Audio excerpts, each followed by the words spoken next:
Chapter 10. The Sage of Concord.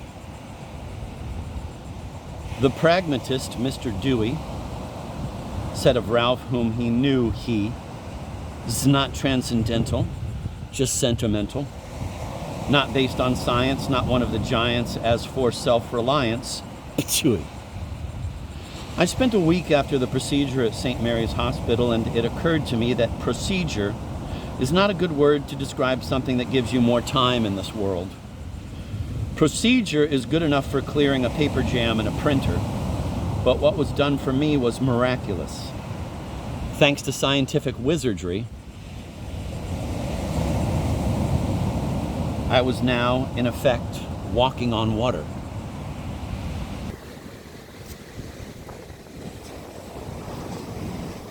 I brought Ralph Waldo Emerson with me, a book of his essays that Uncle Lou had left to me, which his son Henry had neglected to send, but his son Russell forwarded it with a note of apology. It was an 1841 edition with David Powell's name on the front page and an elegant hand with a fancy D and P. Quote, "Grandpa wanted you to have this, but was afraid of offending your father, who looked on Emerson as an unbeliever. But you are old enough to decide about that yourself," end of quote, wrote Russell, whom I'd never met.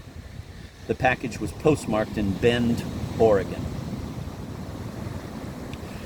Back in my English major years, I had dismissed Emerson as a manufacturer of maxims.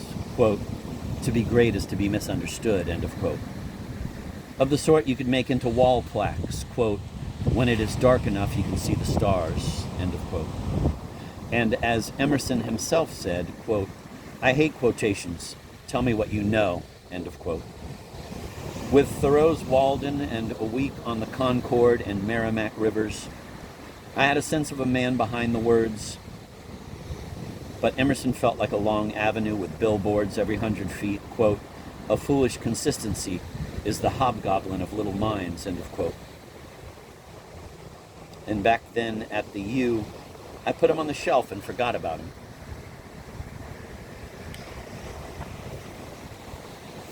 Henry Thoreau, in comparison, was something of a crank and a frog.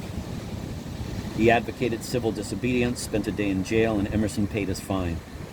When Henry said, "The mass of men lead lives of quiet desperation," he may have been thinking about himself. He usually did. What he knew about the mass of men was a good deal less than what he knew about squirrels. I was impressed by him in college and then never picked him up again. The great transcendental Thoreau went to live in the woods long ago and wrote lovely prose while his mom washed his clothes and fixed him hot lunches to go.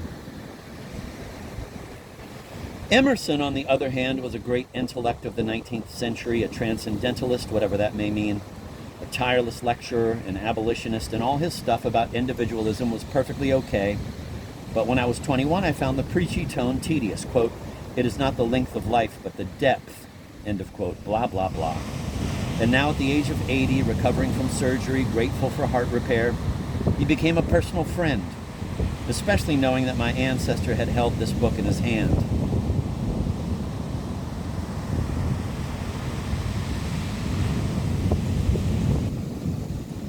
Uncle Lou remembered that David was known for reading as he worked, cultivating his fields with the reins in his right hand, a book in his left.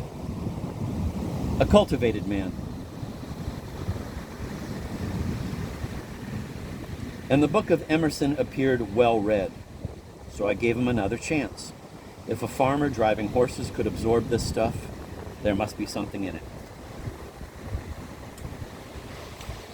I discovered that Emerson can be funny. Quote, "The louder he talked of his honor, the faster we counted our spoons," end of quote. And even funnier, quote, "There was never a child so lovely, but his mother was glad to get him to sleep," end of quote. And funnier yet, quote, "I dream of a better tomorrow, where chickens can cross the road and not be questioned about their motives," end of quote.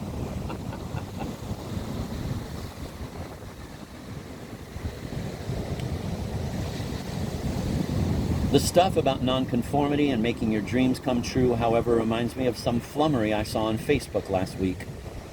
quote, find out who you are and be that person and live that truth and everything else will come, end of quote. We are contradictions is who we are.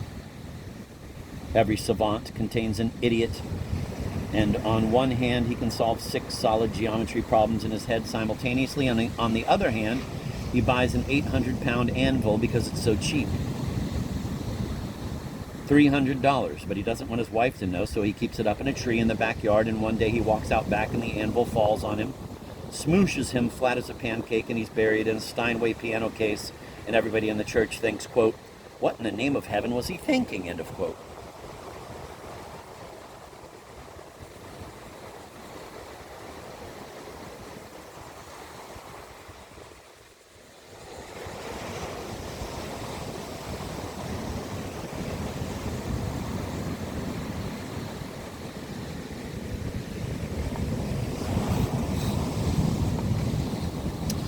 I have thought this about myself on numerous occasions, but now I need to get things under control, and I read Emerson with new eyes. I see in skating over thin ice, our safety is in our speed, and I know that the great man was also a skater. And I see the man is the head of the house, but the woman is the neck that turns the head, and I know that he was a husband. His sentences land like knuckles on an oak door. How much of human life is lost in waiting? Hitch your wagon to a star. Go where there is no path and leave a trail. The mind, once stretched by a new idea, never returns to its original dimensions. So let us take our bloated nothingness out of the path of the divine circuits. The world we live in is but thickened light. It is all gates, all opportunities. There is no end in nature, but every end is a beginning, that there is always another dawn risen on mid-noon, and under every deep, a lower deep opens. Wherever snow falls or water flows or birds fly, wherever day and night meet in twilight, wherever is danger and awe and love, there is beauty, plenteous as rain.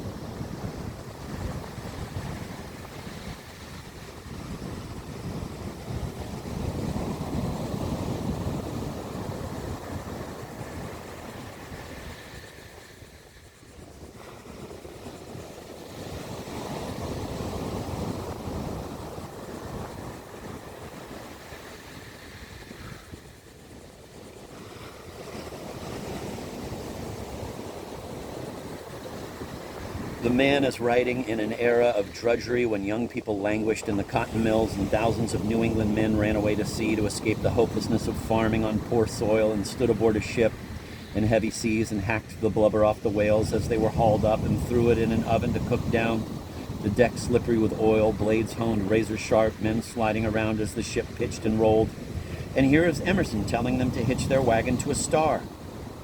I would have told them to hitch a rope to their belts lest they fall overboard and be eaten by sharks.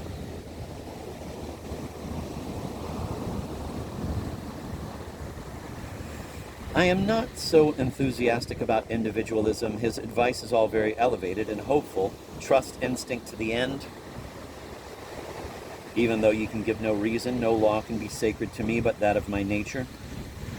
Do not be too squeamish or timid about your actions. But it seems meant for a guy with a trust fund and a staff to manage the business, or at the very least, a devoted wife to raise the kids and do the taxes. Trust instinct and do not be too squeamish or timid makes me think of a former president who tried to overthrow the government. As for when a man is defeated, he has a chance to learn something. What I learned from my defeats was that I'm capable of abysmal stupidity, but I already knew that. And I skip over the stuff about being uplifted by nature. I was a camp counselor one summer and spent weeks in the woods eating charred food in a cloud of insects, some of which carry dreadful diseases, and sleeping on stony ground, feeling the pangs of constipation, thinking about snakes and bears and tall trees that fall for no reason in the middle of the night. Only 2 great novels involve camping, Grapes of Wrath and Red Badge of Courage, and in neither book is camping done for pleasure. Camping is about boredom. It's a refugee experience. Shakespeare did not write, when in disgrace with fortune in men's eyes, I all alone beweep my outcast state and pitch a tent beneath the summer skies and look up at the trees and contemplate. No, when he was in disgrace with fortune, he took comfort in remembering a woman's love. Thoreau was the great camper because no woman loved him except his mother.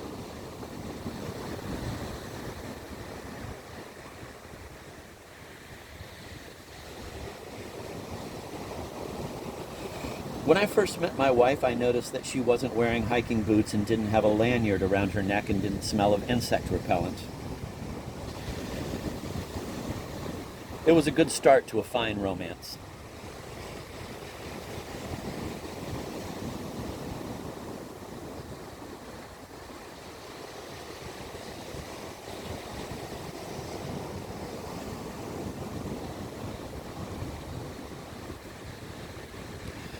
But you sit down and read Emerson, and suddenly in comes a lightning stroke of a sentence. Life is short, but there's always time enough for courtesy.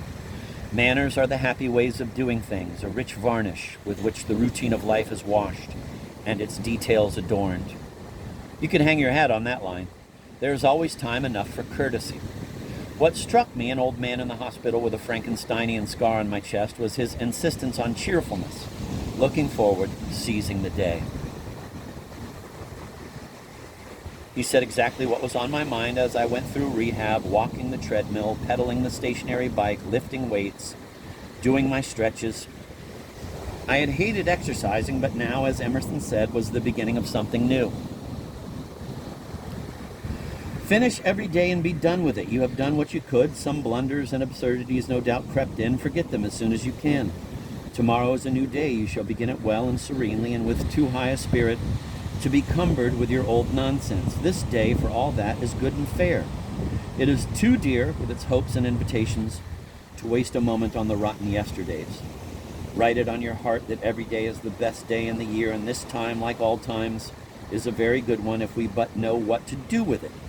And then, a great surprise, a note on onion skin paper,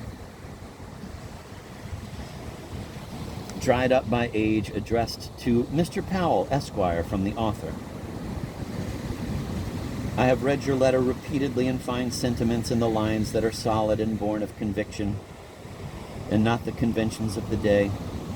You are fortunate to have escaped Harvard and Yale and the doubts they instill, and to gather your thoughts as you harvest the bounty of your plot of ground. I have no admonitions to offer, having seldom traveled so far as Ohio. But to your Colorado aspirations I say bravo and Godspeed. Let your private heart be guide and companion. I would sign this book to you, but then the value is in the signature, not in the light of the words within. And please know that if you take the book on your westward journey, then I am a fellow traveler and am honored to be such. I admit I envy the spontaneity of your enthusiasm as I trudge from station to station, giving the same lecture to the inevitable admiring crowds. I feel I am planting beans while you are harvesting life itself. Take good care, my friend, and I trust I shall hear from you again in due course. Kind regards, R.W.E.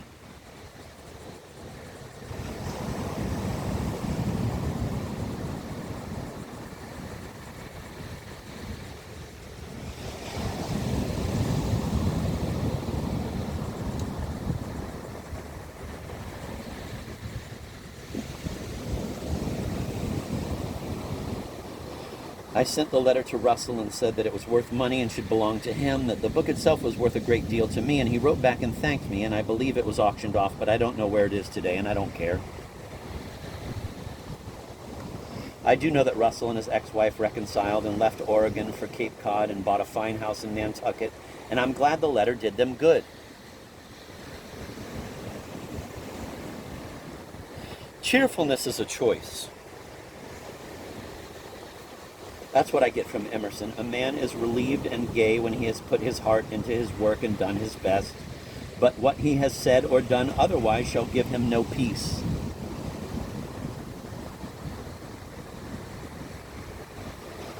So take time to know your own heart. Nobody is born smart, but don't spit into the wind and don't cut the branch you're standing on, because there's no feast for the miser. What I get from Whitman is breathless enthusiasm for no apparent reason. What I get from Emily Dickinson is the feeling that maybe she should take a break from embroidery and go swimming naked in the Mill River. Emerson was practical. He said to swing your legs out of bed, pull on your trousers, forget the yesterday that you wasted worrying about today, and make this day your own. Pacify your heart, put away the hucksters, agitators, the artisanal ice salesmen, so you can hear the quiet reminders of your heart. Calm yourself. Yes, you feel isolated in this sleeping city, adrift, unengaged, and wish for someone to drink coffee with, whom you can trust, whom you can ask, do I smell bad? Is it my hair? My gloomy face? Why does the world turn away? But this is a swamp, and today is a blessed gift, and now, as the sun comes up, is the time to claim it for your own. The angry man drinks his own poison, so put that away and set your mind on the beautiful. The gladiolus plant in a pot, a photograph of streetlight and White House on a winter night, your lover who sleeps in the next room. When she rises in a few hours, open your arms. Put the newspaper aside for now. Don't fight with mendacity and hypocrisy. You wind up with slime all over you. Save your battles for another time. Morning belongs to you.